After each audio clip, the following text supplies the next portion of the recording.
ዩቲዩብ ልትጀምር አስበሃል? ቆይ እኔ አስቀድሜ ስህተት ሰርቻለሁ። አንተም እንዳትሰራ ዛሬ እነግርሃለሁ። እነሆ ማወቅ ያለብህ 5 ነገሮች። አንደኛ፣ ኒች ምረጥ። ስለ ሁሉም ነገር ቪዲዮ አትስራ። ዛሬ ምግብ፣ ነገ ፖለቲካ፣ ከነገ ወዲያ ዳንስ። ሰዎች ግራ ስለሚጋቡ ቻናልህን ይተዋሉ። አንድ ነገር ምረጥ፣ በዛ ላይ በደንብ ስራ። ሁለተኛ፣ ኮንሲስተንሲ ወይም ቀጣይነት። አንድ ቪዲዮ ሰርተህ 3 ወር ብትጠፋ ዩቲዩብ አይወድህም፣ ሰዎችም ይረሱሃል። በሳምንት አንድ ቪዲዮ እንኳን ብትሰራ ትልቅ ልዩነት ታመጣለህ።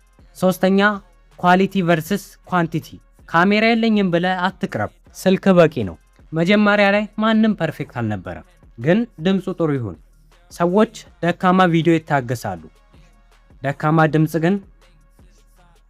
አራተኛ፣ ተምኔል እና ታይትል። ቪዲዮ ምንም ያህል ጥሩ ቢሆን ተምኔል ደካማ ከሆነ ማንም አይጫነውም። ሰዎች መጀመሪያ ላይ የሚያዩት ተምኔልህን ነው። ስለዚህ ተምኔል ላይ ጊዜ አትቆጥብ። ታይትል ደግሞ ከቪዲዮ ሐሳብ ጋር የሚሄድ መሆን አለበት። አምስተኛ፣ ትዕግስት። ዛሬ ቻናል ከፍተህ ነገ ብዙ ተከታይ ትጠብቃለህ? ይሄ ዩቲዩብ ነው፣ ማራቶን እንጂ የ100 ሜትር ሩጫ አይደለም። ትዕግስት ካለ ውጤቱ ቅርብ ነው። እንግዲህ እነዚህን 5 ነገሮች ይዘህ ወደ ዩቲዩብ ዓለም መግባት ትችላለህ። ቀላል አይደለም፣ ግን ይቻላል። ቪዲዮ ከጠቀመ ላይክ እና ፎሎ አድርግ።